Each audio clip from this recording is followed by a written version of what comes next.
Alright, I kept quiet long enough. It's now time for me to talk in-depth spoilers about Thor Love and Thunder. Actually, I've been quiet for all of 22 hours. But it feels longer than that.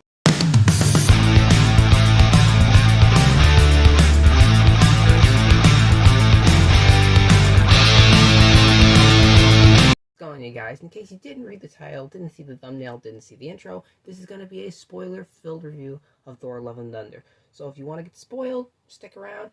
If you don't want to get spoiled, go watch the movie, come back, watch this review. I would suggest you go see the movie, then watch this. It's entirely up to you. With that said, let's get started. I have to say, I felt very restrained in my spoiler-free review that I did because I really couldn't talk about this movie because anything I said was probably going to be a spoiler.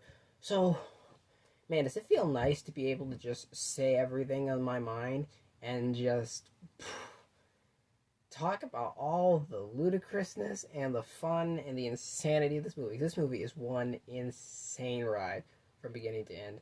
So let's just get right into it. Let's just talk about everything. So the first thing I want to talk about is what they do with Jane's character.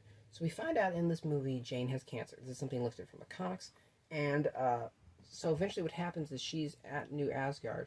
You know, she's going to go, because she's looking into something. She thinks maybe the hammer can help her cure cancer. But the hammer calls to her because essentially they say that Thor told to protect her at one point while they're dating, that enchanted it by Odin. Now she can lift it and she can do stuff. So that wasn't the best explanation for me just because I wish I had more. There's no big reveal of it, of her getting the hammer. Just after she has it, she has a big reveal. We've all seen the shot in the trailer where you see her kind of crank up with the hammer and stuff, sort of Captain America style. That's all we get pretty much. And I think her characterization is perfect in here. It doesn't feel forced. It feels natural. There's no competition between her and Thor. He wants it back. It's just more played for fun and laughs. And Thor is understanding, as he should be, because that's the way he would be with someone that he loves. Their romance plays out essentially where she does want to get back together with him in the end. However, she finds out every time she uses that hammer, it's killing her a little bit more because it's draining her mortality. However, in the end, Thor is fighting Christian Bale's Gorn, the God Killer, and he's probably about to lose. 99.9% probably going to lose. So she takes the hammer. She gets in the fight and helps him out, but that ends up killing her.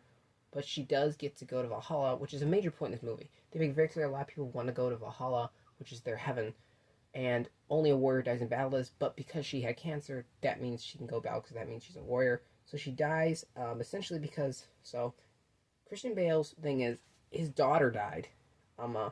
In this, his daughter in the movie, that is, died because of he was praying to his god or whatever. And they didn't answer him, so she died in the desert. So eventually he finds out gods are crooked, he says, I'm going to kill them all. And he's trying to reach eternity. Yes, eternity from Marvel Comics is in here. And he finally reaches there, because Stormbreaker is actually the key to that, which I feel was a little shoehorned in. But Thor and Jane and him are there. And his wish he's about to make is for all gods to die. And Thor basically explains to him, you could wish for your daughter to come back. So he does, because he sees the love that Thor has for Jane and everything like that. It's a whole thing that's played out throughout the movie, and essentially he wishes for his daughter to come back to life, which he does. So Thor promises to take care of his daughter, and Jane and Christian Bale die, and he actually has a great arc, and he's just a great villain and a great character in general. But his daughter, Christian Bale's daughter, is played by Chris Hemsworth's real life daughter, and they eventually kind of get this, he adopts her essentially, and they have this whole sequence at the end of the movie where he's her dad, he's making pancakes, and it's this little family thing, and it felt so natural and so sweet and so cute. It was so wonderful to see. A lot of kids are in this movie that are the actors' children. Chris Hemsworth's wife is actually in this movie for a scene, and yes, Matt Damon and Sam Neill and Luke Hemsworth are all back once again doing their play. It's Melissa McCarthy's in there. It's a hilarious play again on New Asgard, where they get to play Thor, Loki, Odin, and Hela, and it's hilarious. Other things I want to talk about in spoilers. So essentially, Thor doesn't get a big workout sequence. And I was really disappointed by that, because I was hoping we were going to get a really big 80s style workout for Thor getting back in shape. They just kind of quick speed run it, and he gets back in shape, and he's kind of clumsy and careless with what he does at first. And then he kind of basically begins to discover himself, because he's kind of lost himself without Jane. He's lost so many people. He doesn't know what to do. And it was really well done, I think. I think that pretty much I've given my basic thoughts. Most of this point, I'm just talking about spoilers that, like I said, I couldn't talk about my spoiler-free review. And so Other things I think worth noting. So there's this thing where the plot is Christian Bale captures these kids from New Asgard, and his plot is to get Lear Thorn so he can get, Stormbreaker, so he can get the key to eternity. But at the end, they have to fight off these shadow monsters. They're the people that he summons with his sword that Christian Bale has. He has a sword, he summons these shadow monsters. And he's with the kids, Thor is. So he has to temporarily put the power of Thor into them. And these kids get to all, like, grab these weapons. They have this big epic thing where they're all running and fighting. And it was amazing. It gave me chills. I loved it so much. It was such a great moment. It was such a great way to let kids feel like they are part of the MCU now as well. And it was something just, I was like, yeah, that is such a cool idea. The entire sequence with Zeus is fantastic from beginning to end. That is, like, probably my favorite scene in the entire movie. I think there's a lot of death fake outs in this movie. They fake a lot of people dying, and then you find they're not dead. And eventually people do die, you're like, okay, so they're actually dead. Alright. But that sequence, nevertheless, with Zeus is hilarious. Russell Crowe, I mean, seeing him play that was worth $1 million. And, like, the whole time, he keeps mentioning this orgy that people can go to. And when Thor starts talking back to him, he's like, one more word after you, and you're not going to the orgy. It's just such a weird thing, but it was funny. And, like, they have a raffle of, like, how many people they took out. They found these guys are just a bunch of jerks. And, I mean, it is really well played. I just think that they should have played some more moments more seriously. Like, there's people who die or dying, and they play it too comical. And I'm like, you should have been serious, guys. You should have been serious there. There's not really many spoilers to talk about the Guardians. They're just kind of in a few scenes at the beginning, and they're quickly gone. But the post-credit scene, we do find out that Hercules is going to be sent by Zeus to essentially, he says, to put the fear of these gods back into humans. And that was kind of exciting, post-credit scene. And, I mean, yeah, this movie was a lot of fun. I'm trying to think if I have forgotten any spoilers that I want to talk about. Yes, I'm remembering now that yes, there are.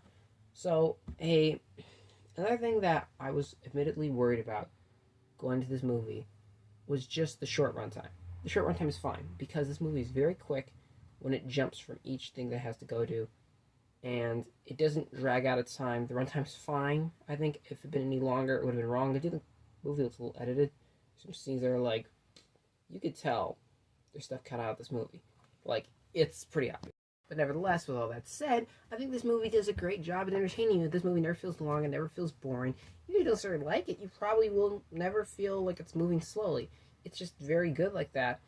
And that was really great. They kept this movie consistent all the way through with pretty much everything that they had to do.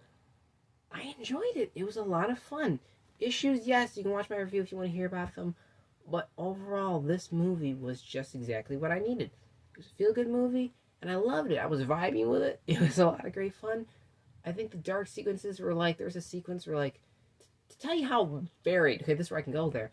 The comedy is, there's a scene where there's, like, the dumpling god at Zeus's thing, and Zeus is spinning a little lightning bolt in his finger, and there's all these jokes going on, and he runs down the stairs, he kind of pulls up his little, like, Roman skirt, he's like, he runs out kind of dainty, like, it goes from that comedy, the whole thing where he's like, let's see who you are. I think of the disguise. And flick! You know, that whole thing, like, it goes from that comedy, just goes to Christian Bale with the kids, and he's, like, threatening them, and he, like, snaps off a snake's head in front of them, and I'm like, okay, so there is a different tone going on here, and it's so abrupt, it's just like that, it's like, jump, jump, jump, jump, it's like that, like, so I'm like, that could have been done a lot better. It's a little jarring, I will say. That was something I was like, we've got to fix this, needs to be more evenly paced. I do also think they've strayed so far from what they originally were. I think MCU, though I totally love it still, Marvel has gone so far. Like, if you watch the original Iron Man, you watch this, it's honestly kind of sad, because I think they've become too comfortable with being the MCU. They feel like they can make anything. They can do anything, they can say anything, and they will be back because we'll pay money for it. And that is just a little sad to me, because there doesn't seem like they're trying as hard as they used to try. It doesn't seem that they're working as hard as they used to work. The characters aren't quite the same. And that's not what I want to see from the MCU. I want to see that dedication back again. I want to see that work put back in again. That's not to say the movies are bad. I'm just saying it's time to step back up to the A game that Marvel used to do. So yeah, that's about it. I don't really have any other things to talk about in the spoiler review that I really had to get off my chest. I pretty much feel good. Once again, go see the movie. Enjoy it. It is a wonderful film. Perfect? No. Good? Yes, by all means. I think if you know about the comics, you probably have a lot more fun. And by the way, the Guy Killer's design, it's fine, guys. Come on. Let's be realistic. It looks fine. So, with that said, thank you guys so much, as always, for watching, and I will see you all next time.